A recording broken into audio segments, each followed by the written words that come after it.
01번 P에서 Q점까지 이동하는 두 경로 A, B를 나타냈다고 했고 이동거리와 변이에 대한 설명 중 옳은 것 그랬어. 이동거리는 이동한 총 그 경로를 다 더한 걸 우리가 이동거리라고 하고 변이는 이제 위치의 변화량이라고 해서 처음 위치하고 나중 위치의 직선 거리가 변이의 크기에 해당한다고 했어.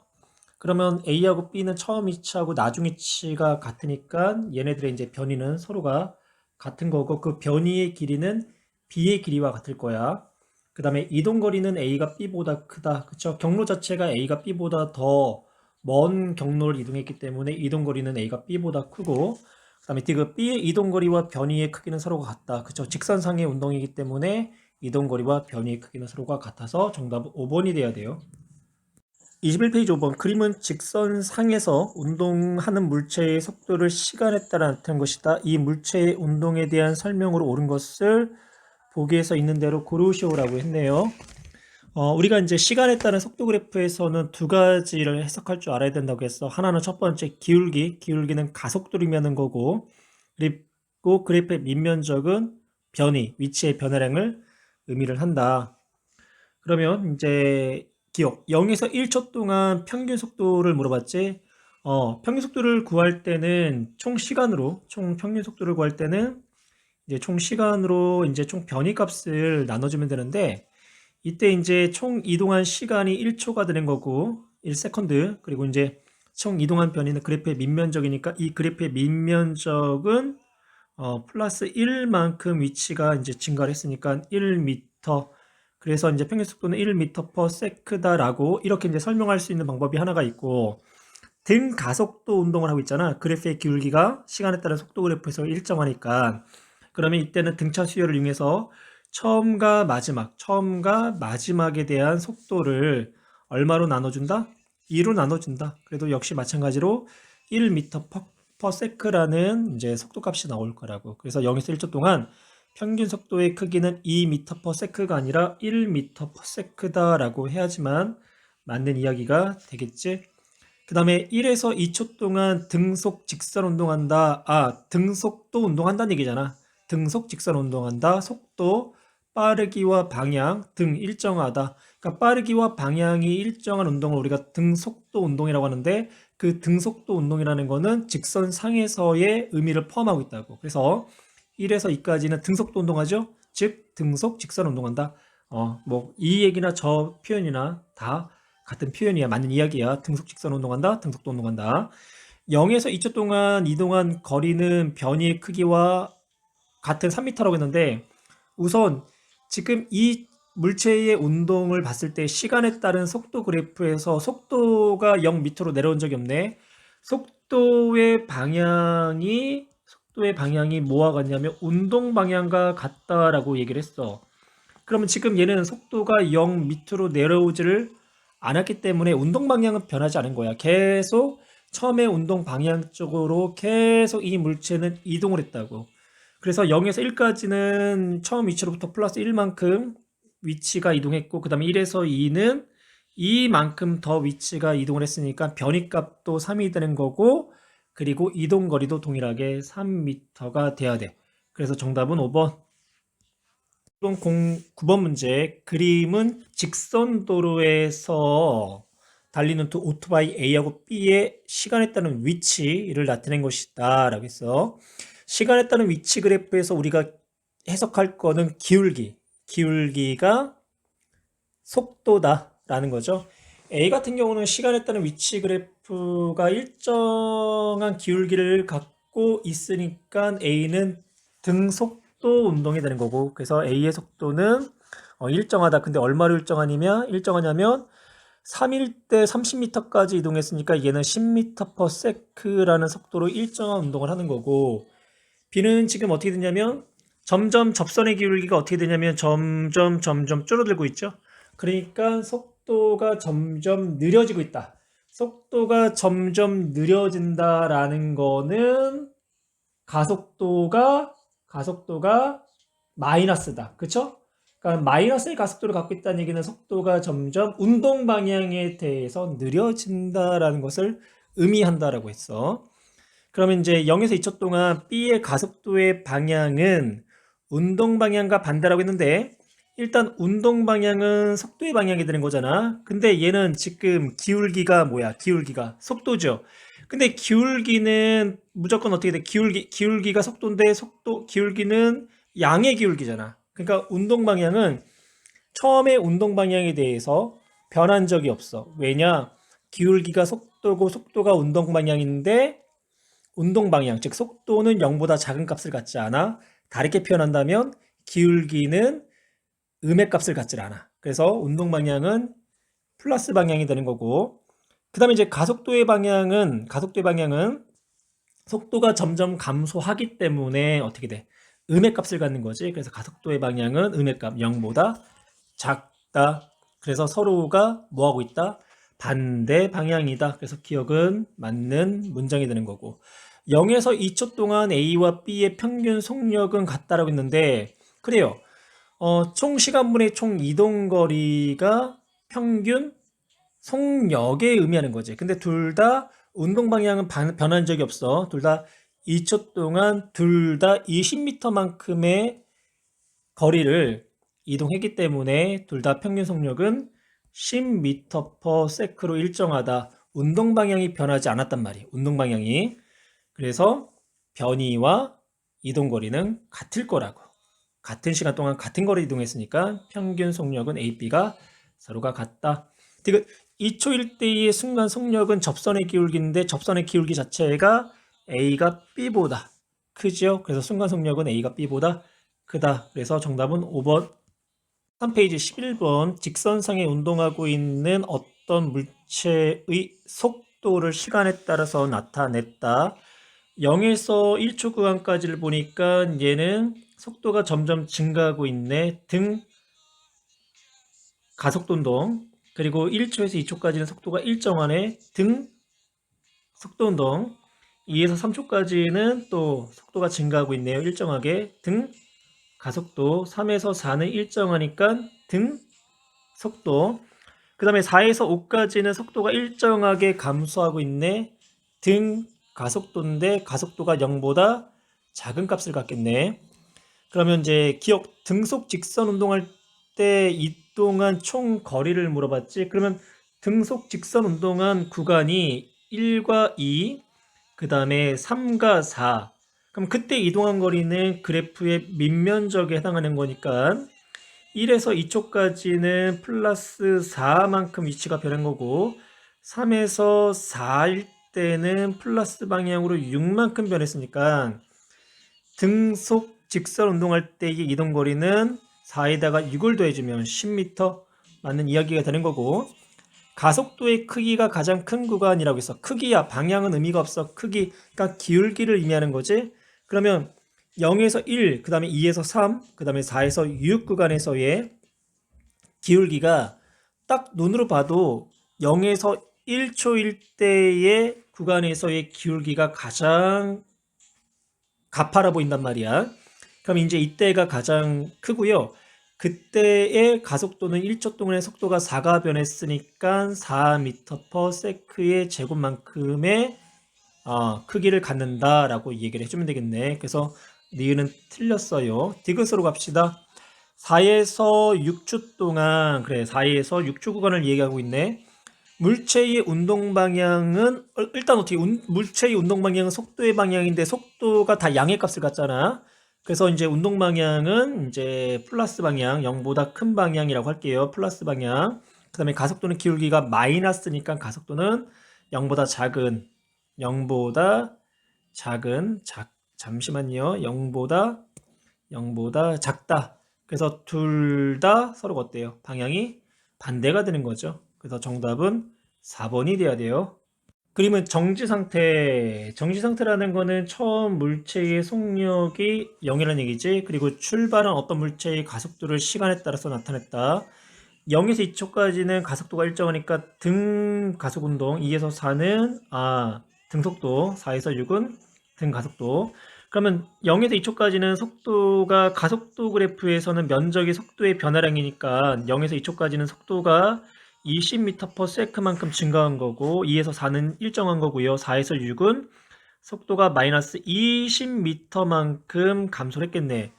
그러면 처음에 이 물체의 속도가 0이었어. 그런데 2초가 지났을 땐 속도가 20만큼 증가했으니까 20m/s.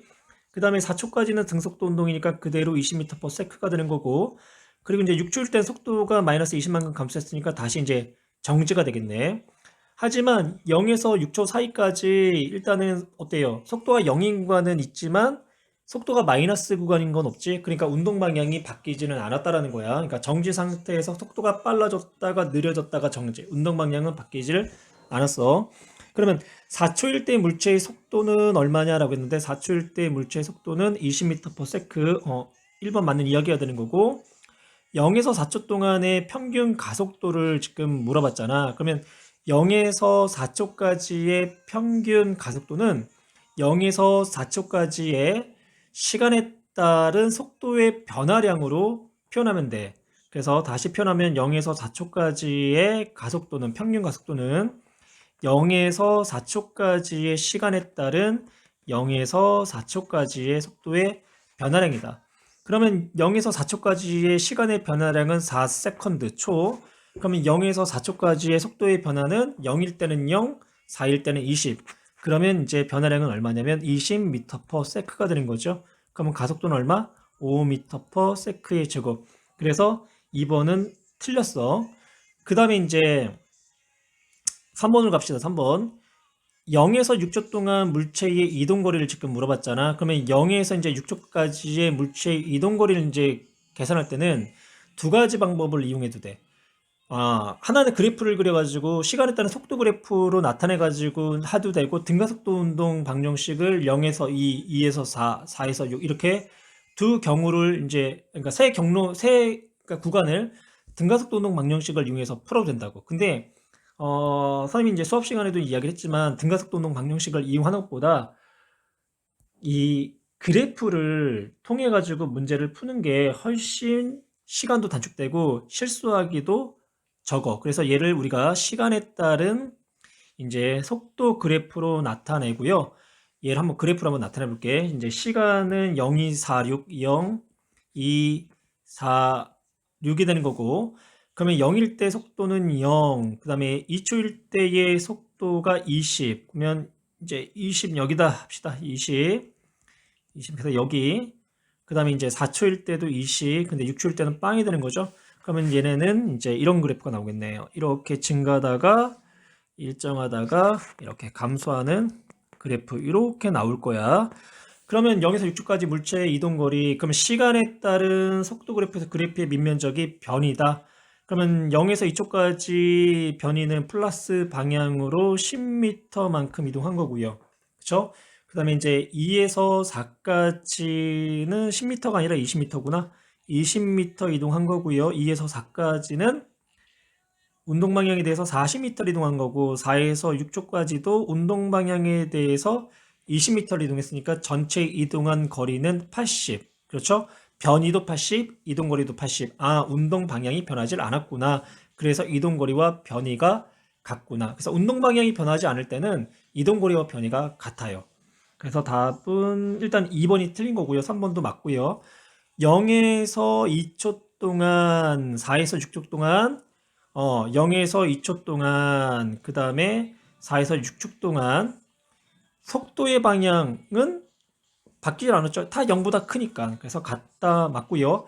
0에서 2초 동안과 4에서 6초 동안 물체의, 이거 똑같은 얘기잖아. 속도의 방향과 운동 방향은 서로가 어때? 같은 방향이지. 그러니까 5번도 당연히 맞는 얘기가 되는 거고. 그래서 틀린 내용은 2번 0에서 4초 동안 물체의 평균 가속도는 10이 아니라 5m/s의 제곱이다. 그래서 정답은 3번이 돼야 돼. 1번 등가 속도 직선 운동의 그래프로 나타낸 것 그랬는데, 우리가 이제 등 가속도 운동은 가속도가 일정하다라는 의미도 있고, 그 다음에 속도가 일정하게 증가한다라는 의미도 있었어. 그리고 이제 얘를 세 가지 그래프로 이제 나타냈을 때 뭐 어떤 거냐면, 시간에 따른 시간, 다 x축은 시간에 따른 이제 위치, 속도, 가속도 표현했을 때, 등가속도 운동 같은 경우는 시간에 따라서 가속도는 뭐 플러스나 마이너스를 일정해야 되고요. 그 다음에 이제 시간에 따른 속도는 뭐 일정하게 뭐 이렇게 증가하거나 감소해야 되고, 그리고 이제 시간에 따른 위치는 뭐 이차함수나 플러스 마이너스 이차함수 형태 뭐 이렇게 나오면 된다고 그러겠죠. 그러면 1번 같은 경우는 시간에 따른 위치가 플러스 1차니까 얘는 이제 등 속도 운동이 되는 거고, 그 다음에 시간에 따른 속도 역시 일정하니까 얘도 등 속도 운동이 되는 거고, 그 다음에 이제 3번 같은 경우는 시간에 따른 속도가 일정하게 어떻게 돼? 증가하고 있죠? 일정하게. 속도가 속도가 일정하게 증가하는 게 아니라 속도가 시간의 제곱으로 증가하네. 그럼 얘는 이제 뭐야? 그냥 가속도 운동이라고 표현을 해야 돼. 그 다음에 4번이 등가속도 운동이 되는 거고, 등가속도.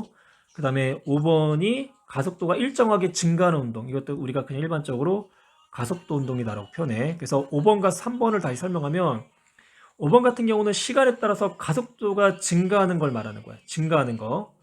그러면 이제 등가속도 운동은 아니죠. 가속도가 일정해야지만 등가속도니까. 그래서 5번은 시간에 따라서 가속도가 증가하는 이제 운동.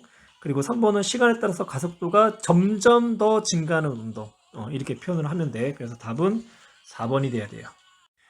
24페이지에 이제 19번. 그러면 직선상에서 등 가속도 운동을 하는, 가속도는 일정하구나. 그러면 시간에 따라서 속도가 일정하게 증가를 하는구나.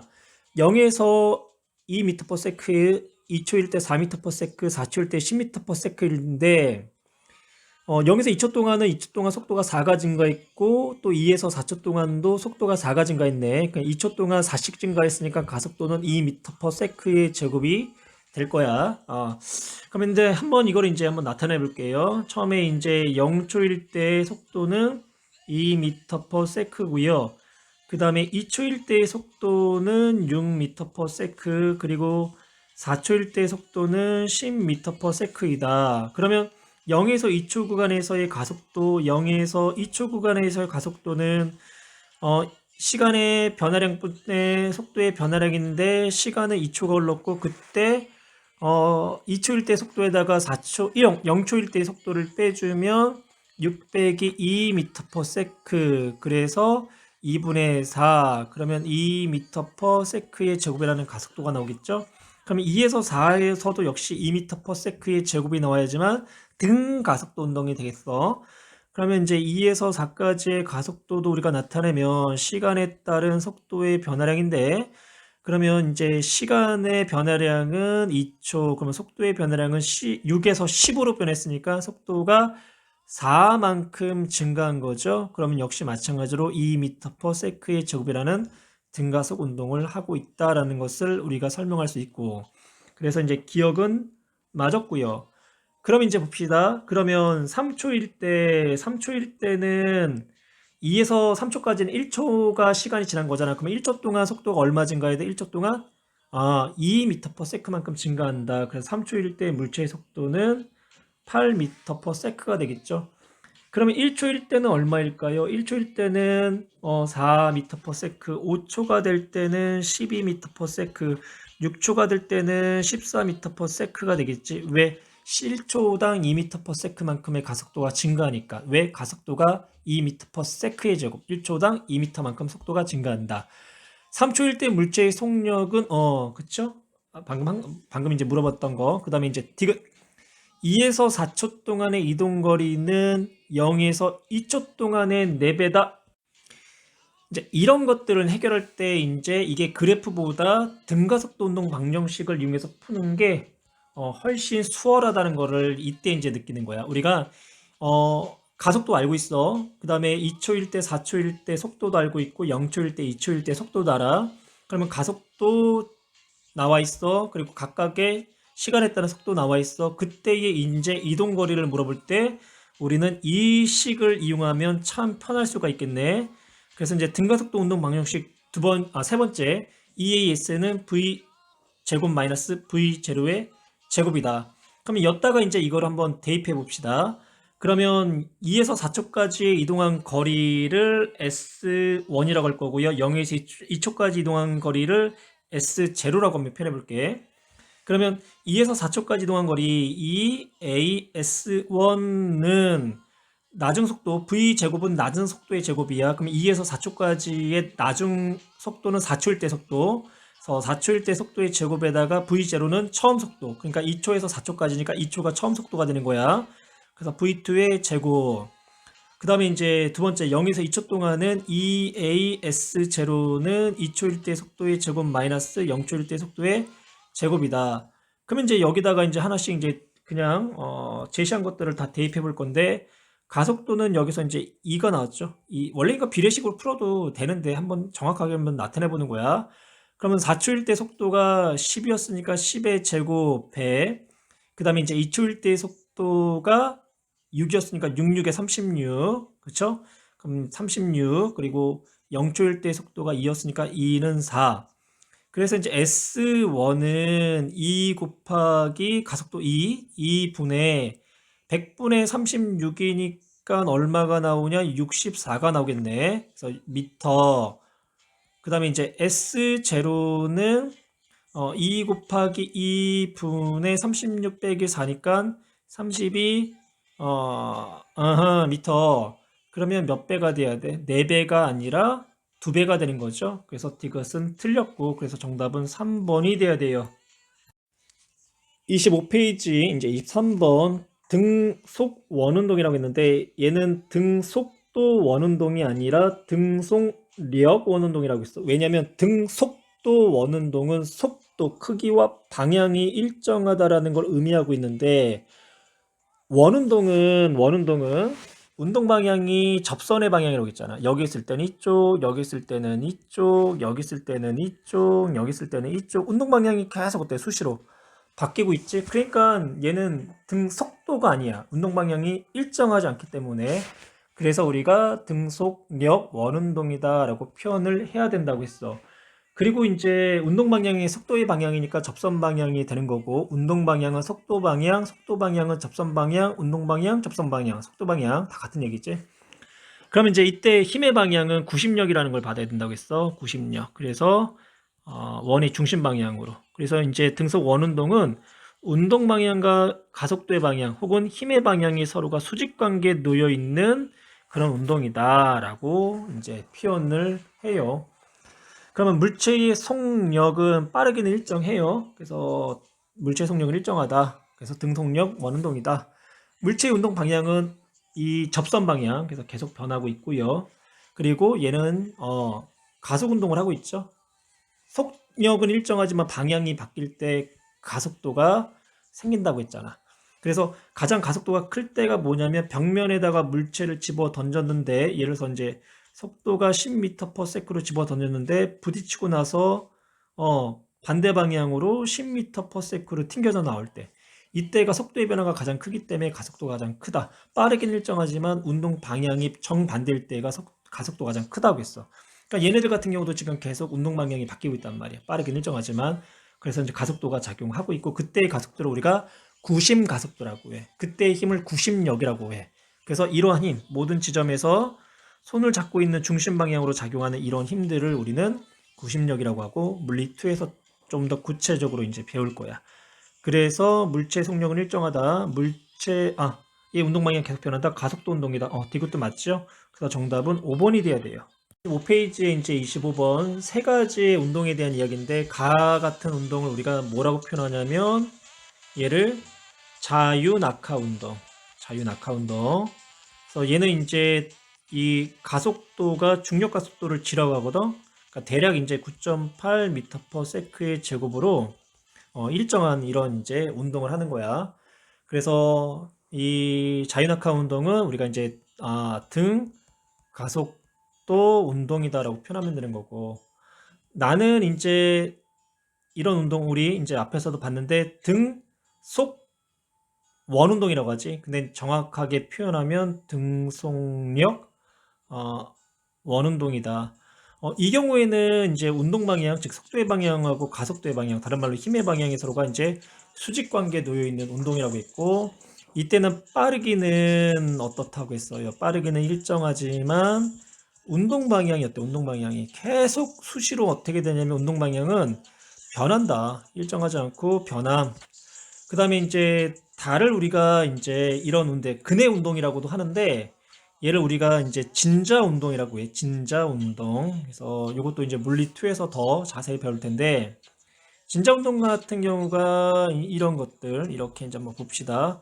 이제 얘가 왔다가 갔다가 갔다 하는데 지금 얘네들도 운동 방향은 이제 경로의 접선 방향이야. 그러니까 운동 방향 계속 어떻게 되고 있냐면 변하고 있단 말이야. 그 다음에 이제 빠르기는 어떻게 되냐? 빠르기는 지금 우리가 뭐 중학교 3학년 때 이제 역학조 에너지를 가지고 이제 설명하다 보면 이 지점에서의 운동 에너지가 이 지점에서의 위치 에너지가 이 지점에서의 이제 운동 에너지로 전환이 돼. 그러면 위치 에너지가 감소하면서 운동 에너지가 증가한다는 얘기는 빠르기가 어떻게 돼? 낙하하는 동안은 빠르기가 이제 증가를 하는 거고. 그리고 다시 얘네가 최고점으로 올라갈 때는 운동 에너지가 위치 에너지로 이제 다시 어떻게 돼?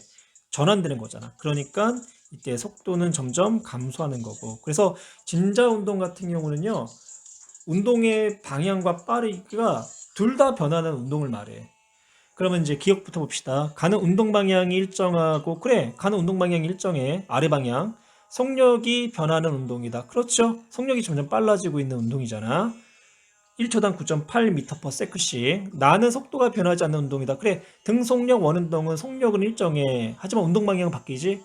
여기서는 이제 속도가 변하지 않는 운동이다. 아, 그래서 틀렸구나. 속도는 방향과 빠르기인데 빠르기는 변하지 않지만 방향이 바뀌기 때문에 속도가 변하지 않는 운동이 아니라 속도의 이제 물리량 중 방향이 변하는 운동이다라고 표현해야지만 더 정확한 거고. 다는 빠르기와 운동 방향이 그쵸? 방금 설명했듯이 진자 운동 같은 경우는 빠르기와 운동 방향이 모두 변하는 운동이 돼야 돼. 그래서 정답은 3번이 돼야 돼요. 36페이지 4번 관성에 대한 설명으로 옳지 않은 것 그랬는데 우리 이제 관성은 물체에 작용하는 힘의 총합, 즉 알짜임이 0일 때 운동의 상태를 유지하려는 경향을 우리가 이제 관성이라고 해. 그러면 알짜임이 0이라는 개념만 이야기해도 우리가 그 물체의 운동 상태가 일정하다라는 거는 우리가 알 수 있죠. 정지했던 물체는 계속 정지할 테고, 그리고 등속 직선 운동하는 물체는 계속 등속 직선 운동을 할 것이다라는. 그리고 운동 상태가 이제 변할 때는 당연히 이제 물체의 이 저항력이 이제 작용하는데, 그때 운동 상태가 변할 때의 그 물체의 이제 저항, 이것도 우리가 관성이다라고 이야기할 수 있다라는 거야. 그래서 이제 예로서 우리가 많은 이제 예로 드는 것들이 뭐 버스가 뭐 출발할 때 정지에 이제 있으려는 이제 승객들이 뒤로 이제 쏠리는 현상이나 혹은 이제 버스가 달리다가 이제 급정거할 때 계속 이제 운동하려는 승객들이 앞으로 이제 쏠리는 현상. 이게 이제 대표적인 이제 관성의 예가 된다고.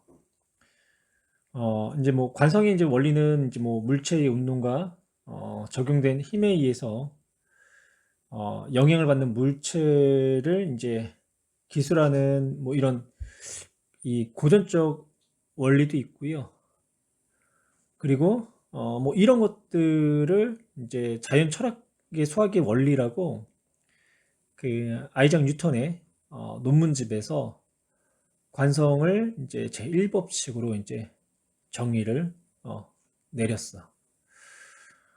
그래서 이제 우리가 운동의 제1법 이제 운동의 법칙 중에 이제 제1법칙을 우리가 관성의 법칙 이렇게 이제 표현을 하게 된다고.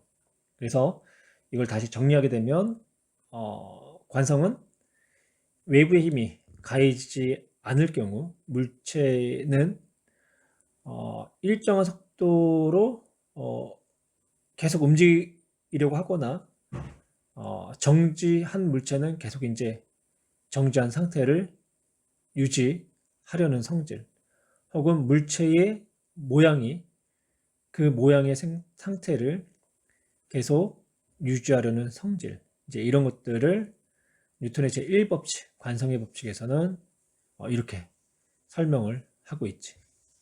그래서 이제 4번 질량이 클수록 관성이 크다. 2번 관성이 큰 물체는 가속시키기 어렵다. 4번 관성은 물체가 원래 운동 상태를 계속 유지하려는 성질이다. 5번 버스가 급정거할 때 승객들이 앞으로 넘어지는 것은 관성 때문이다. 다 맞는 이야기고 3번 물체가 정지해 있을 때는 관성이 역시 있지요. 그래서 답은 3번. 36의 5번 일상생활에서 일어나는 여러 가지 현상과 관련된 뉴턴 운동 법칙이 다른 것은 1번 벽을 밀면 사람이 뒤로 밀린다. 그러니까 사람이 벽을 미는 힘, 그에 대한 반작용력은 벽이 사람을 미는 힘, 그래서 이제 뒤로 밀린다. 작용과 반작용. 이불을 막대기로 두드려 먼지를 턴다. 먼지는 정지 상태를 유지하려고 하는데 막대기로 이불을 때리면 이불이 움직임으로써 정지해 있는 먼지가 떨어지지. 이거는 관성. 탈수기를 돌려 젖은 빨래의 물기를 뺀다. 이것도 관성. 뛰어가다가 발이 돌부리에 걸리면 넘어진다. 관성. 망치 자루를 바닥에 치면 머리 부분이 단단히 박힌다. 그래서 2번에서 5번까지는 다 관성의 예를 이제 설명한 거고 1번만 작용 이제 반작용. 그래서 정답은 1번이 돼야 되겠네요. 37의 7번 그림같이 역학 수레의 용철 조어를 연결하고 수레를 일정한 크기의 힘으로 잡아당겼다. 작용하는 힘이 일정하다. 수레 위에 줄을 올려 수레의 질량을 증가시키면 수레를 일정한 크기의 힘으로 잡아당겼을 때의 가속도와 질량의 관계를 그래프로 나타내시오. 그러면 질량과 가속도는 서로 어떤 관계에 놓여 있다? 반비례 관계에 놓여 있다. 그래서 정답은 5번이 되는 거죠. 그래서 우리가 이제 운동의 제2법칙 가속도의 법칙은 F는 MA의 관계식이란 말이야. 그래서 얘를 정리하면 F가 일정할 때 질량과 가속도는 서로가 반비례 관계에 있다. 그 다음 이번에는 질량이 일정할 때 작용한 힘과 가속도는 비례관계다. 가속도가 일정할 때 이때 작용한 힘과 질량은 서로가 비례관계다. 37번에 11번 개를 이루는 물체 운동이죠. 중력 가속도는 10으로 놓고 그러면 A에 작용하는 물체의 무게 10N, B에 작용하는 물체의 무게 이제 30N. 그러면 얘를 우리가 이 상태로 문제를 풀 수도 있지만 우리가 문제를 쉽게 접근하기 위해서 얘를 수평 상태로 펴서 문제를 다시 보는 거야. 이렇게. 그래서 얘 1kg, 얘 3kg. 그러면 이제 가속도를 계산할 때는 개를 이룬 물체의 알짜임으로 접근을 해야 된다고 했어요. 그래서 이제 두 물체의 알짜임은 오른쪽으로 작용하는 힘 30에다가 왼쪽으로 작용하는 10을 빼주면 이 힘은 20이 되는 거고 질량이 합이 4가 되기 때문에 가속도는 얼마가 된다? 5m/s의 제곱이 된다. 그래서 기억 맞는 이야기가 되는 거고 그 다음에 B에 작용하는 알짜임의 크기를 물어봤는데 B에 작용하는 알짜임의 크기는 B의 질량에다가 가속도 그러면 질량이 3에다가 가속도가 5가 되니까 알짜임은 15N. A도 작용하는 알짜임을 계산하면 질량이 1에다가 5N. 그래서 이제 15N 이게 맞고요. 그 다음에 이제 실에 작용하는 이제 장력, 이제 B가 A를 잡아당기고 A가 B를 잡아당기는 장력.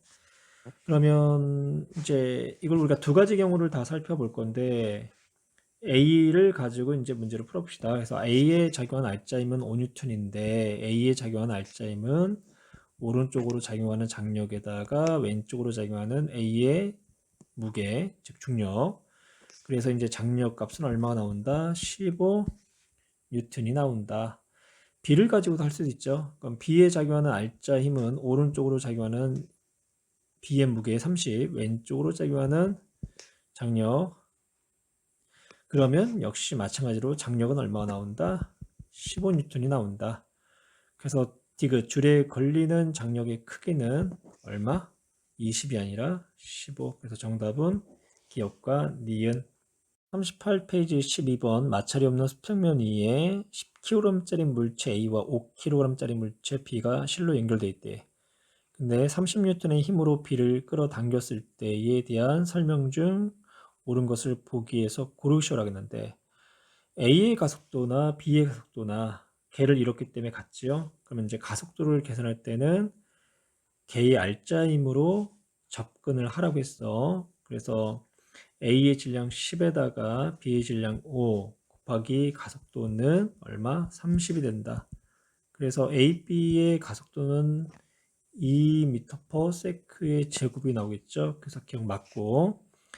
그 다음에 A에 작용하는 알짜임과 B에 작용하는 알짜임을 물어봤는데 알짜임은 질량 곱하기 가속도잖아. 근데 A나 B나 질량이 그러니까 가속도가 서로가 같기 때문에 알짜의 힘은 질량에 비례한다. 그래서 A가 10kg, B가 5kg니까 A에 작용하는 알짜임이 B에 작용하는 알짜임의 2배가 되는 거고.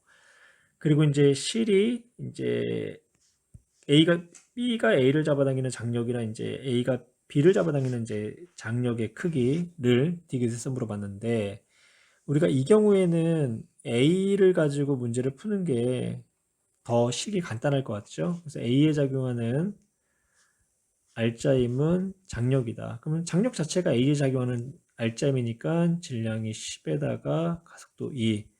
그래서 실이 B를 당기는 힘 혹은 실이 A를 당기는 힘, 즉 장력의 크기는 10N이 아니라 20N이 나온다. 그래서 정답은 2번. 38페이지 15번. 이 문제도 직선상으로 펴서 이제 살펴볼게. A와 이제 B가 실로 연결돼 있고 A의 질량은 2kg, B의 질량은 3kg인데 중력 가속도가 10이래. 그러면 B에 적용하는 무게가 30N이 되는 거고 기억 가속도의 크기는 두 물체의 알짜임으로 접근한다. 그래서 가속도는 6m/s의 제곱. 실의 장력 A하고 B가 실을 통해서 서로가 이제 끌어당길 텐데 그때 이제 장력을 우리가 구해. 그러면 이때는 A에 작용하는 알짜임을 가지고 문제를 접근하는 게 훨씬 쉬울 것 같아요. 그래서 A의 질량 2, 가속도 6, 그러면 이제 장력은 얼마? 12. 니은 맞고요. 그 다음에 이제 B가 0.75m 내려왔을 때 A의 속력은 이라고 했는데 그러면 이제 B가 이제 이동한 거리가 0.75m다. 그때 0.75m 이동했을 때의 B의 속도는 얼마인가? 그럼 얘는 이제 우리가 등가속도 운동 방정식 중에 EAS는 V의 제곱 마이너스 V0의 제곱이라는 식을 이용하면 될 것 같은데 이때 정지했던 물체가 이제 움직인 거니까 처음 속도는 0이 되는 거고 가속도는 6 그리고 이동거리가 0.75니까 4분의 3 그러면 그때 이제 속도의 제곱값이 9가 나오니까 속도는 3m/s가 되더라. 그래서 B가 0.75m 내려왔을 때 A의 속력은 6m/s가 아니라 3m/s. 그래서 4번이 정답이 되겠네요.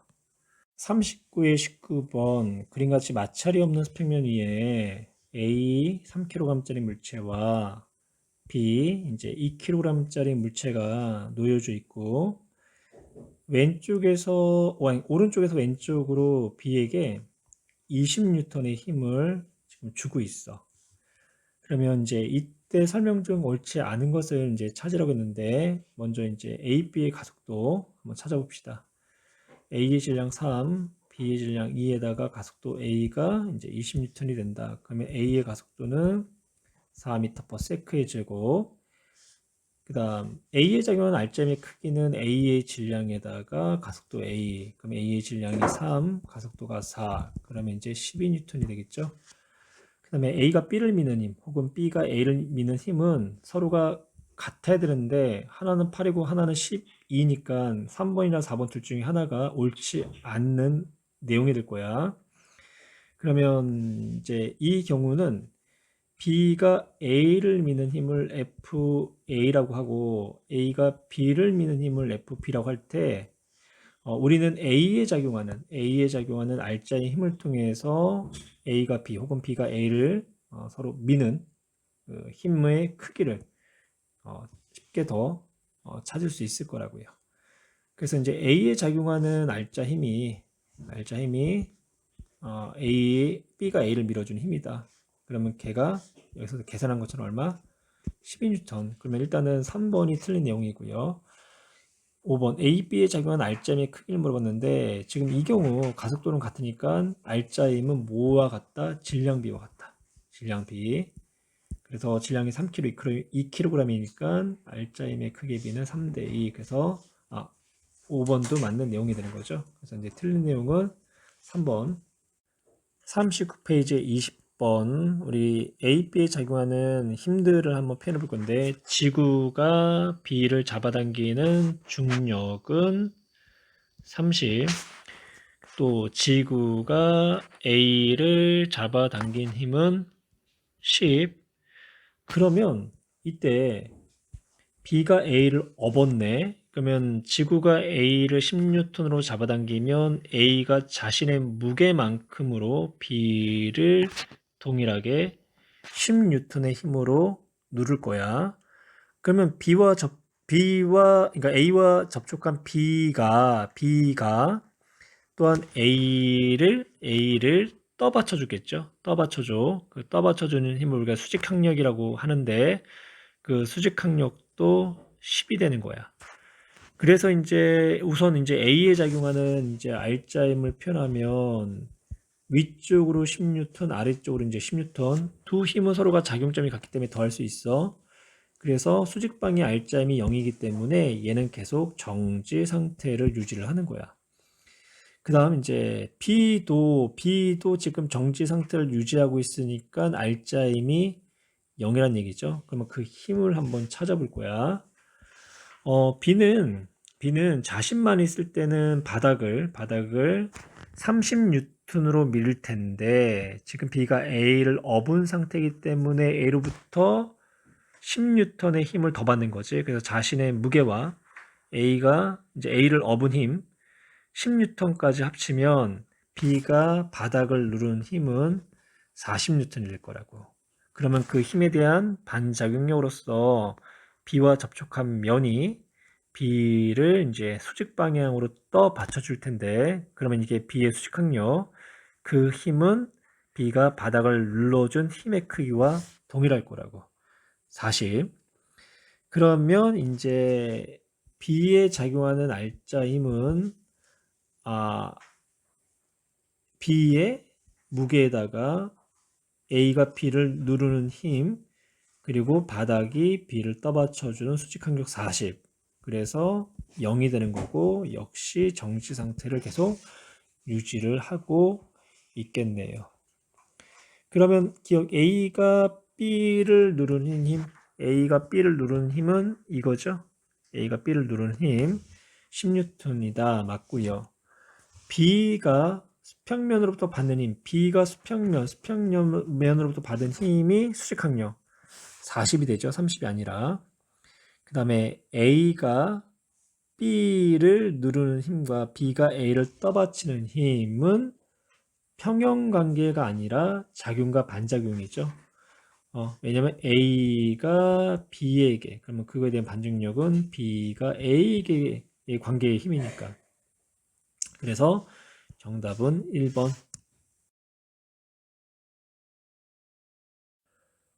48페이지 3번. 그림같이 마찰이 없는 직선상에 4kg짜리 물체가 4m/s, 2kg가 2m/s, 충도로에 4kg짜리는 3m/s, 2kg짜리 물체는 표현되지 않았는데 이때 충도로 A의 속도가 3cm/s가 된다면 충도로 B의 속도는 얼마인가? 라고 물어보고 있어. 운동량 보존으로 문제를 풀어주면 되는데 충돌 전 A의 운동량은 4, 4, 16, B는 2는 4, 충돌 후에도 그러면 합이 20이 돼야 되겠지? 그러면 A는 4, 3, 12, 그러면 이제 B는 질량 곱하기 충돌 후의 속도, 그러면 이 값이 얼마가 나와야 되냐면 8이 나와야 되겠네. 그래서 VB 프라임 충돌 후 B의 속도는 얼마가 나온다? 4m/s가 나온다. 그래서 정답은 4번. 여기서 우리가 조금 더 이제 살펴봐야 될 것은 운동량 보존의 법칙, 즉 충격량. 근데 A하고 B가 서로가 충돌했을 때의 운동량의 변화량 그리고 충격량은 다 같다라고 했어. 그러면 우리가 한번 그거를 증명을 한번 해볼 텐데, 예, 속도 먼저 써주고요.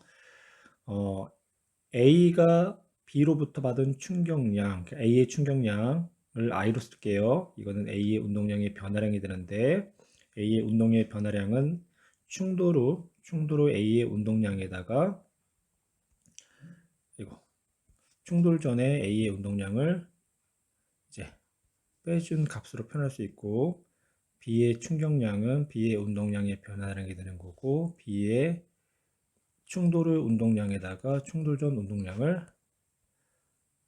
빼주면 돼요. 방향은 얘네가 어떻게 된다고 했어? 서로가 반대 방향으로 힘을 주니까 방향은 반대라고 했지. 이제 크기 같은지를 보는 거지. A 충돌 후에가 얼마냐면 A는 4, 3, 12. 충돌 전에가 4, 4, 16. 그러면 이제 마이너스 4. 그러면 얘네는 크기는 똑같이 4가 되는 거고 방향은 플러스가 되겠네. 확인해 봅시다. B 충돌의 운동량 4, 2, 8. 충돌 전에는 2는 4. 그래서 플러스 4가 나왔어. 18페이지 5번 질량 M인 물체가 3V로 2M인 물체는 정지 그리고 충돌 후 V라는 속도로 함께 운동하는 모습을 나타낼 때 충돌 후 두 물체가 한 물체가 되어 운동할 때를 우리는 완전 비탄성 충돌이라는 표현을 써. 완전 비탄성 충돌의 경우는 뭐 물리 2에서 더 다루겠지만 역학적 에너지가 보존되지 않아.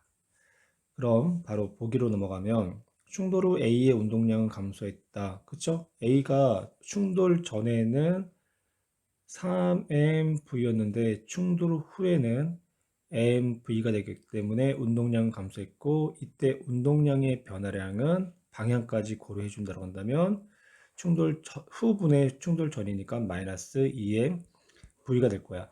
그럼 A의 운동량의 변화량이 마이너스 2mV라는 거는 반대로 B의 운동량의 변화량은 플러스 2mV가 되는 거고 그러면 질량이 2m인 물체의 충돌 후의 속도가 V가 돼야지 이 관계가 성립이 되는 거지. 그래서 B는 충돌 후에 V라는 속도로 운동했다라고 표현해도 된다고.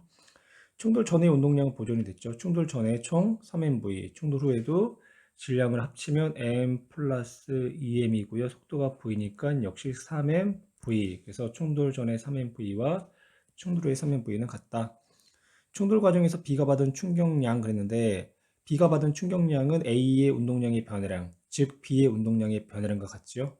그래서 충돌 과정에서 B가 받은 충격량은 B의 충격량으로 계산하는 게 아니라 A의 운동량의 변화량으로 계산하는 게 더 좋다. 그래서 정답은 기억 B은 디귿은 틀렸구나. 그래서 정답은 3번이 되겠네요. 49페이지 7번 마찰이 없는 수평면 위에 정지해 있는 질량 5kg인 물체가 수평 방향으로 작용하는 힘을 시간에 따라 나타냈대. 10초일 때 물체의 속력이 얼마인가 라고 물어봤는데 두 가지 방법으로 문제를 풀 수 있지. 시간에 따른 흰 그래프에서 그래프의 밑면적이 뭐다? 충격량, 다른 말로 운동량의 변화량이다. 그러면 10초일 때까지 0에서 10초일 때까지의 운동량은 10초일 때의 운동량에다가 0초일 때 운동량을 빼주면 되는데 정지에 있다고 했으니까 0초일 때 운동량은 0. 그러면 질량이 5에다가 그때 속도가 10인데 그때의 운동량은 그래프의 밑면적 그러면 20이 되겠네. 그래서 이 물체의 속도는 얼마? 4m/s다 라고 표현할 수도 있고 또 하나의 방법은 뭐냐면 이 시간에 따른 이 힘 그래프를 질량으로 나눠주면 시간에 따른 뭐가 나오냐면 가속도가 나온다. 그러면 질량 5로 힘을 나눠주면 가속도가 되겠지. 그러면 얘네는 0.8이 되겠네. 그래서 이런 형태의 그래프의 형태는 동일하죠. 그래서 이렇게 나올 거라고. 그때 시간 0, 5, 10.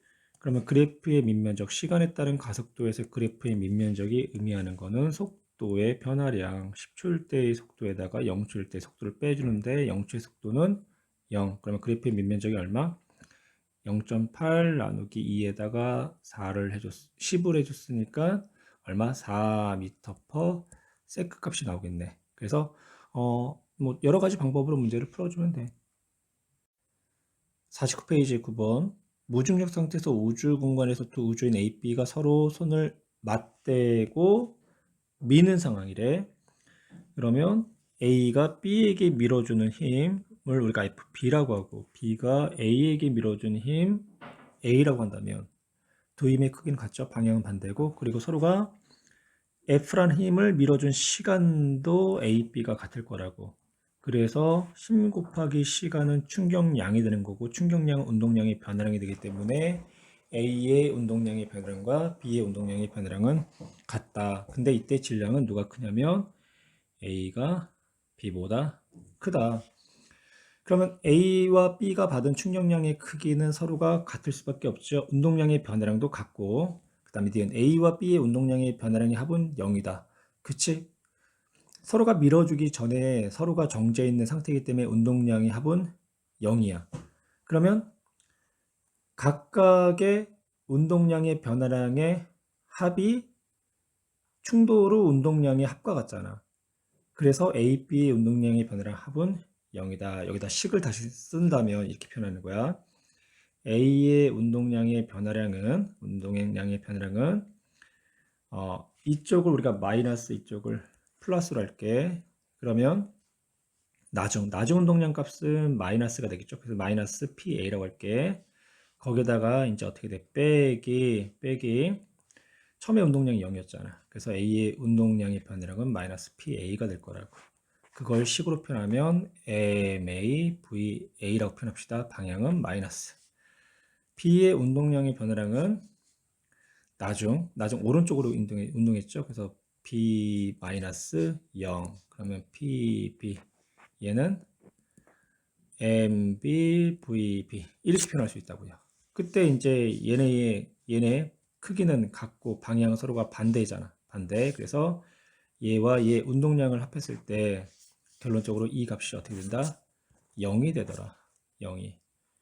그래야지 충돌 전 운동량과 충돌 후 운동량이 보존되죠. 왜? 충돌 전에 0, 충돌 후에는 A는 마이너스 MA, VA, B는 MB, VB 0이 돼야 되니까 얘네가 어떻다? 방향은 반대고 크기는 같다. 그래서 변화량의 합은 0이다.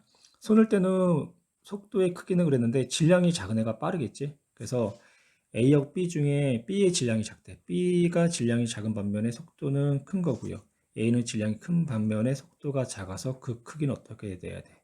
같아야 되잖아. 그래서 A가 B보다 질량이 크기 때문에 속도는 작다. 그래서 정답은 5번이 돼야 돼요. 50페이지 14번. 마찰이 없는 수평면 위에 질량이 2kg짜리 물체의 수평 방향으로 힘을 작용하였다. 그림은 물체에 작용하는 힘은 시간에 따라 나타났다. 힘의 방향은 바뀌지 않았지. 0보다 크니까. 그래서 이에 대한 설명 좀 옳지 않은 것 그랬는데 2초일 때 물체의 운동량의 크기 그랬어. 그러면 처음 이 물체는 정지했기 때문에 0초일 때 운동량은 0이었을 거란 말이야. 여기다 그냥 P0라고 할게요. P0일 때 운동량은 0. 그럼 2초일 때의 운동량을 P2라고 한다면 이때의 시간에 따른 흰 그래프에서 밑면적이 의미하는 게 운동량이다. 운동량의 변화량이다. 그러면 이때 운동량의 변화량은 5가 되는 거고 처음에 운동량이 0이니까 P2일 때 운동량은 5가 되겠네. 그 다음 4초일 때 운동량도 한번 계산해 봅시다. 그럼 4초까지의 운동량은 0초를 기준으로 했을 때 15만큼 증가했네. 아니면 2초를 기준으로는 10만큼 증가한 거죠. 여기에 플러스 5 플러스 10 플러스 5니까 그래서 4초일 때의 운동량은 15가 되는 거고 그리고 6초일 때의 운동량은 얼마? 20이 되더라. 그래서 2초일 때 운동량의 크기는 5다. 1번 맞는 이야기고요. 그 다음에 2에서 4초 동안의 물체는 등가속 운동을 한다. 이때 이 힘은 우리가 충격량이라고도 표현하지만 얘를 우리가 알짜 힘이라고 표현하잖아. 그러니까 질량이 일정하고 가속도 일정하니까 2.5m/s의 제곱이라는 등가속 운동을 하는 거고 0에서 4초 동안 물체가 받은 충격량의 크기 충격량의 크기는 운동량의 변화량의 크기와 같다. 그러면 0에서 4초까지 운동량의 변화량은 15, 3번도 맞고 4초 이후에 속도는 감소한다? 아니죠. 시간에 따른 흰 그래프에서 그래핀 밑면적이 운동량인데 면적이 증가한다는 거는 운동량이 증가한다는 얘기고 결론적으로는 속도가 계속 증가한다는 얘기잖아. 그래서 4초 이후에 물체의 속도는 감소하는 게 아니라 계속 증가한다. 그래서 4번이 틀린 내용이고 6초인 순간 물체의 속도는 10이다라고 했는데 이거는 뭐 두 가지 방법으로 문제를 풀 수가 있다고 했어. 우선 이제 6초일 때의 운동량은 질량 곱하기 6초일 때의 속도, 질량이 2니까 속도는 얼마? 10이 나와야 되겠지. 이렇게 문제를 풀어도 되고 아니면 바로 이제 단답형으로 6초 순간의 물체 속도가 10이냐라고 할 때는 시간에 따른 흰 그래프를 밑에서 보이는 것처럼 시간에 따른 가속도 그래프로 바꿔줘. 쉼을 질량으로 나눠주면 그래프의 형태는 동일하고 가속도의 크기만 힘보다 어때? 질량을 나눠준 값으로 이제 작아지게 될 거라고. 그럼 그때 이제 그래프의 밑면적이 의미하는 게 뭐다? 속도의 변화량이다. 그러면 0에서 2초까지의 속도의 변화량은 2.5, 2에서 4는 5, 4에서 6은 2.5. 그러면 0초일 때 속도가 0이면 2초일 때 속도는 2.5가 되는 거고 4초일 때 속도는 5가 더 더해졌으니까 7.5가 되는 거고 6초일 때는 2.5가 더 더해졌으니까 얼마? 10이다. 그래서 6초 순간의 속력은 10이다. 이렇게 이제 풀 수도 있다는 거야. 뭐 하나만 뭐 고집하지 말고 문제에 따라서 이런 형태가 쉬울 수도 있고 때로는 이런 형태가 쉬울 수도 있어. 이렇게 무조건 풀라는 얘기도 아니고 이렇게 무조건 풀라는 얘기도 아니야. 50페이지 15번 질량이 2kg인 물체의 운동량을 시간에 따라서 운동량을 나타낼 때 지금까지는 시간에 따르는 힘을 그래프를 나타냈는데 그러면 시간에 따른 운동량 그래프를 우리가 시간에 따른 속도 그래프로 이렇게 나타낼 수가 있다고 했잖아. 그러면 시간에 따른 속도 그래프에서 그래프의 밑면적은 위치의 변화량 그리고 기울기는 가속도 그런 것처럼 우리가 시간에 따른 운동량 그래프도 동일하게 이 시간에 따른 속도 그래프하고 같은 이제 개념으로 표현하면 시간에 따른 운동량에서 그래프의 밑면적은 질량 곱하기 이동거리의 변화량으로 표현할 수 있는 거고 그리고 기울기는 충격력 다른 말로 알짜 힘과 같다라는 거야. 힘과 왜냐 시간에 따라 속도 그래프에서 밑면적이 뭐야? 속도의 변화량 기울기가 가속도 그러면 시간에 따른 운동량은 여기다가 질량만 곱해주면 되잖아. 질량만 그래서 질량 곱하기 속도의 변화량 질량 곱하기 가속도니까 알짜 이렇게 이제 우리가 표현할 수 있다라는 거죠. 그리고 시간에 따른 속도 그래프에서 그래프가 0보다 크면 운동 방향이 바뀌지 않았지? 근데 시간에 따른 속도 그래프에서 시간에 따른 속도 그래프의 기울기가 중요한 게 아니라 이 속도값이 0보다 크면 운동 방향이 원래 운동 방향 플러스 방향 속도가 마이너스 값이 나올 때는 운동 방향이 처음 운동과 반대 방향이 마이너스 방향이 된다고. 그럼 마찬가지로 시간에 따른 이제 운동량 그래프가 나왔는데 시간에 따른 운동량 그래프가 뭐 이렇게 나왔다고 합시다. 그러면 이때는 운동량이 플러스 값이란 말이야. 그냥 운동 방향이 처음 운동 방향과 같은 방향으로 계속 운동했다는 얘기가 된다고. 근데 이 구간에서는 마이너스 값이 나왔으니까 운동 방향이 반대 방향, 처음에 운동 방향과 반대 방향으로 운동하고 있다라는 그런 이제 이야기가 되는 거지. 그래서 이걸 좀 이제 유념해서 보시고요. 아직까지 이제 이런 문제가 안 나와. 이제 뒤쪽에 가면 이제 수능 이제 기출 문제, 모의고사 형태 문제는 이런 것들이 하나 두 개씩 보이기 시작해. 그러면 0에서 3초 동안 물체가 받은 충격량 그랬죠? 충격량은 운동량의 변화량이 되는 거잖아. 그러면 3초일 때의 운동량에다가 0초일 때의 운동량을 빼주란 얘기지. 그러면 3초일 때의 운동량은 8, 0초일 때 운동량은 2, 그래서 충격량은 6이 된다. 그 다음 0에서 3초 동안 물체에 작용한 알짜임의 크기 시간에 따른 운동량 그래프에서 알짜 힘은 뭐다? 기울기 그래서 3초분의 기울기가 얼마야? 6 그래서 알짜 힘은 2가 되는구나 그렇구나. 3초 이후의 물체에는 일정한 충격량이 작용했다. 일정한 충격량이 작용하고 있으면요. 충격량이 운동량이 변하는 게 있잖아. 그럼 운동량도 일정하게 증가하겠네. 근데 운동량이 어때요? 일정하죠? 그러면 충격량은 작용하지 않았다. 그래서 정답은 기억, 니은이 돼야 돼. 61에 17. 가와 나는 마찰이 없는 수평면에 각각 속력이 A는 4V, B는 2V. 그럼 바로 여기다 한번 계산해 봅시다. A는 충돌 벽면과 충돌하기 직전에 운동량이 4m V가 되는 거고, B는 2m V가 되겠네. 근데 A 같은 경우는 충돌하고 나서 운동 방향이 바뀌었으니까 마이너스가 되는 거죠. 그래서 운동량은 2m V. B의 경우도 운동 방향이 바뀌었으니까 마이너스. 그래서 m V. 그래요.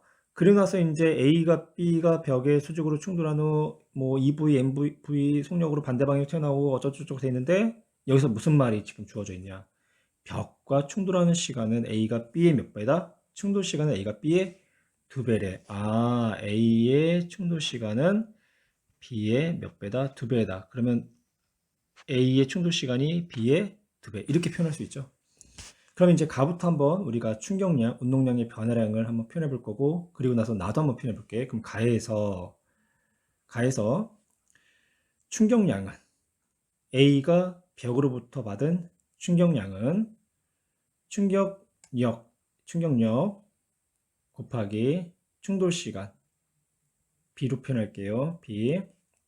근데 이때의 이제 충격력은 평균 충격력을 계산해야 돼. 그래서 평균 값은 위에다가 바를 붙일게. 바. 그다음 그건 이제 뭐야? A의 운동량의 변화량과 같더라. 처음 운동 방향을 오른쪽으로 플러스로 잡았죠. 그럼 왼쪽이 이제 마이너스가 되는 거고. 그럼 나중 운동량 그럼 마이너스 2m V분의 처음 운동량 4m V. 그러면 처음 운동 방향과 반대 방향으로 마이너스라는 뜻이죠. 반대 방향으로. 왜냐면 공은 벽을 오른쪽으로 충격력을 가하겠지만 벽은 반대로 공을 왼쪽으로 충격력을 갈 거라고. 그래서 마이너스 공이 벽으로부터 받은 충격력의 방향 마이너스. 그러면 그 크기는 6m V가 된다. 그럼 이제 나도 동일하게 합시다. 나는 벽으로부터 받은 충격력 FB. 근데 이제 평균값으로 나타낼게요. 거기다 이제 시간은 TB. 그러면 그거는 B의 운동량이 변하는 것 같다.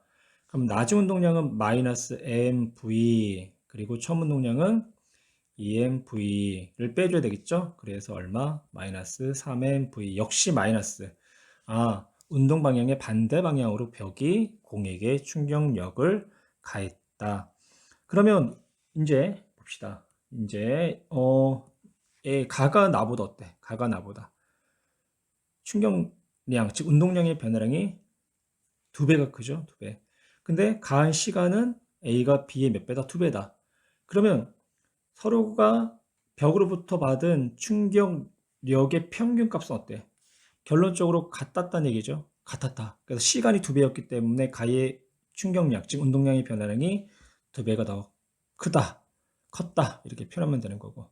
그러면 기억, 벽과 충돌한 후 A의 운동량의 변화량은 운동량을 물어본 게 아니라 운동량의 변화량은 물어봤죠.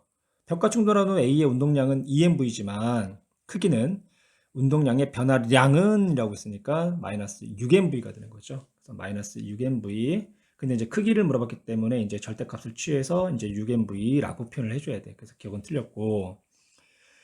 충돌하는 동안 벽이 공으로부터 받은 충격량의 크기는 가에서가 나에서보다 크다. 이제 이게 조금 어려울 수도 있는데 공이 벽에게 가한 충격력이 즉 벽이 공에게 가한 충격력이 될 때고 공이 벽에게 가한 그러니까 충돌했을 때의 힘을 가한 시간은 벽이 공에게 가한 시간과 동일하다는 거야. 그러면 가에서 벽으로부터 공이 받은 충격량, 즉 운동량의 변화량이 6mV잖아. 그럼 동일하게 동일하게 공도 벽에게 충격량을 6mV만큼 가했다라는 거야. 서로가 힘을 가한 시간이 같고요. 힘도 같으니까. 또 마찬가지로 B가 벽으로부터 받은 충격량은 3mV야. 그러면 동일하게 공이 벽에게 가한 충격량도 3mV 값이 된다고. 그래서 충돌하는 동안 벽이 공으로부터 받은 충격량의 크기는 가가 6mV, 나가 3mV. 그래서 가에서가 나에서보다 크다. 맞는 이야기가 되는 거고. 그러니까 충돌하는 동안 벽이 공에게 작용하는 평균 힘의 크기는 어때요? 서로가 같지요? 그래서 같다라고 해야 돼요. 그래서 정답은 1번. 페이지에 21번. 같은 높이에서 떨어뜨린 똑같은 달걀이라고 했어요. 그러면 같은 높이에서 떨어뜨린 똑같은 달걀이란 말은 질량도 같고, 그리고 달걀이 바닥에 떨어지는 순간의 속도도 같다라는 얘기야. 그리고 나서 시멘트 바닥에 떨어졌을 경우는 깨지지만 방석에 떨어졌을 경우 깨지지 않는 것을 나타냈다. 그림 나눈 두 경우의 달걀이 받은 시간에 따른 힘을 나타낸 것이고, AB 그래프의 아랫부분의 넓이가 같다. 아랫부분의 넓이 같다. 시간에 따른 힘 그래프에서 아랫부분의 넓이 같다라는 것은 충격량이 같다라는 거고요. 그리고 운동량의 변화량도 같다라는 거지. 당연하겠죠. 왜냐면 최종적으로 얘네가 바닥에 떨어지고 나서 다 정지했을 거란 말이야. 정지. 그러면 이제 운동량의 변화량. 충돌 후의 운동량은 0. 충돌 전에는 mv0. 그래서 운동량의 변화량, 즉 충격량 값은 같을 수밖에 없을 거라고요. 그런데 이제 방석에 떨어졌을 때는 충돌 시간을 지연시킴으로써 충격력, 평균 충격력 값을 줄여주는 거고, 그리고 시멘트 같은 경우는 충돌 시간이 짧아지는 반면에 충격력이 커져서 달걀이 부서지는 결과를 얻게 된 거라고. 그래서 기억, A는 방석에 떨어진 달걀의 경우를 말한다. 아니, 충돌 시간이 짧기 때문에 이 경우는 시멘트가 되는 거고, 그래서 기억 틀렸고.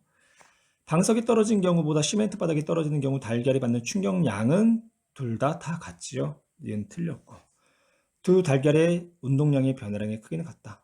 충격량이 같으니까 운동량의 변화량도 같아야 돼요. 그래서 정답은 3번. 54페이지 5번 문제. 그림은 수평인 직선 도로는 출발선에 정지해 있던 자동차가 다리를 통과할 때까지 다리를 끝까지 출발점에서부터 등가속 직선 운동을 하고 있대. 그래서 출발선에서 다리 입구까지가 200m이고, 그리고 다리 입구에서 다리 끝까지는 얼마인지는 몰라. 그런데 처음에 출발을 해서 입구까지 도착했을 때의 속도가 10이고, 그리고 다리 끝까지 도착했을 때가 20이었다라는 거야. 그럼 이런 문제는 시간에 따른 속도 그래프를 나타내서 문제를 푸는 게 문제를 접근하기가 굉장히 유리해. 그래서 시간에 따른 속도 그래프를 나타냈고요. 그리고 출발선에서 다리 입구까지 도착한 시간을 t라고 표현했고, 그때 속도가 10. 그리고 다리 끝에 도착했을 때의 속도가 20이니까 그때는 시간이 ET가 되겠지. 왜냐하면 등가속도 운동 방정식이라는 건 등가속도 운동 방정식. 시간에 따라 속도가 일정하게 증가하니까 0에서 10이 되는데 t라는 시간이 걸렸으면 0에서 20이 되는데 걸리는 시간은 ET다. 그리고 이제 여기서 또 어떤 개념이 또 주어졌냐면 출발선에서 다리 입구까지가 200m래. 그러면 이 그래프의 밑면적, 시간에 따른 속도 그래프에서 그래프의 밑면적은 위치의 변화량, 그러니까 직선상에서의 운동이고 운동방이 바뀌지 않았으니까 이동거리가 되겠지. 그래서 이 면적이 얼마? 200이라는 거. 이 면적은 우리가 2분의 1 곱하기 10 곱하기 t로 표현할 수 있죠. 그게 얼마다? 200이다. 200. 그러면 t는 얼마가 나와야 돼? t는 4가 4, 5, 40? 40초가 나오나요? 40초가 나와야 되겠죠? 40초가. 그러면 이제 ET까지는 얼마? 80초가 되겠네. 그쵸? 그러면 이때 이 면적도 계산할 수 있겠네. 그래서 이때가 200이고, 그럼 이때는 얼마가 되냐? 뭐 직접 계산해도 되지만 이 면적이 몇 배야? 3배가 되는 거지. 그러니까 600m가 되겠네. 이 면적은 600m. 얘는 600m. 얘는 200m. 그래서 600m. 총 길이는 800m. 자동차의 가속도의 크기를 했는데 자동차의 가속도의 크기는 기울기, 시간에 따른 속도 그래프에서 기울기 80초분의 속도의 변화량 여기까지가 20m/s. 그러니까 얼마? 4분의 1이니까 0.25m/s의 제곱이다. 기억은 맞았고, 다리 구간의 길이 650이 아니라 600m죠. 그래서 니은 틀렸고, 자동차가 출발해서 다리 입구까지 도달할 때까지 걸린 시간은 20초가 아니라 몇 초? 40초다. 그래서 정답은 1번. 55의 7번. 마찰이 없는 수평면 위에 질량 M인 물체가 놓여 있고 이 물체의 질량 M인 물체 B로 C로 연결하여 그림과 같은 도르래를 걸쳐 놓았다. 이때 A의 질량은 변하지 않대. 그런데 B의 질량을 증가시킬 때 A의 가속도와 질량 관계를 나타내래요. 그러면 우리 이제 걔를 이루는 물체의 운동 방정식, 두 물체의 알짜임은 라지 M, G가 되는 거죠. 그럼 가속도는 M 플러스 라지 M 분의 라지 M G.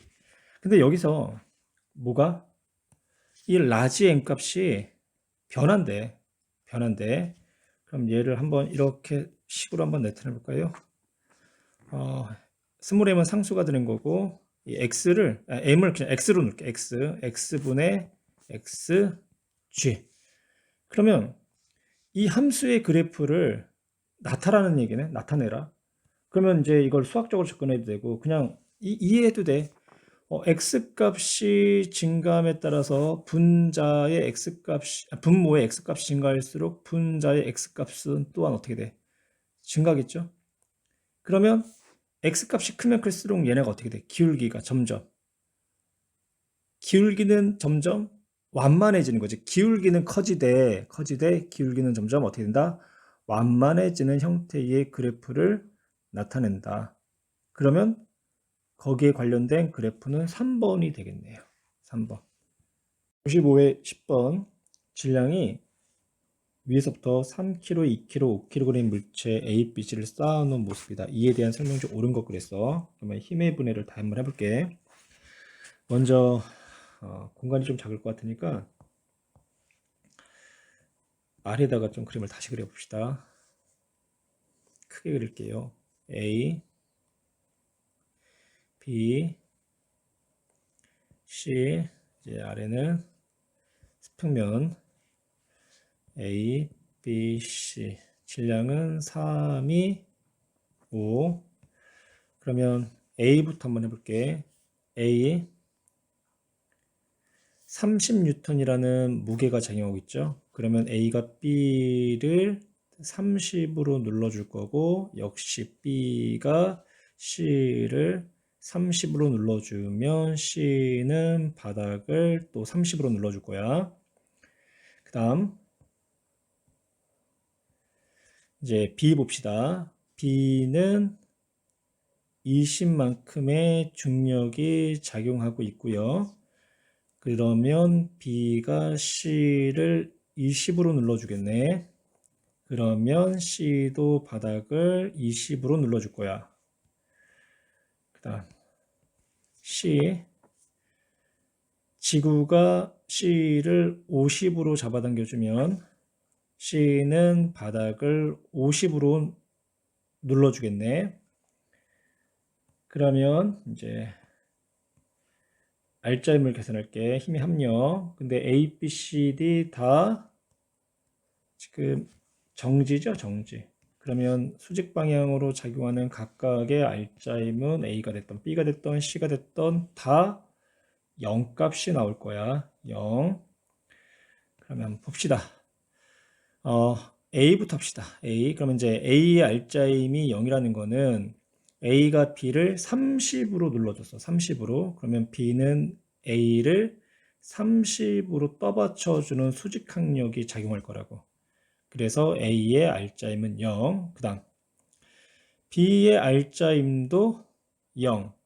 그러면 B는 아래로 30 플러스 20, 30 플러스 20, 50이라는 힘이 작용하는데 그만큼 B가 C를 30 플러스 20만큼 눌러줄 테고 그러면 C가 30 더하기 20만큼의 뭐로?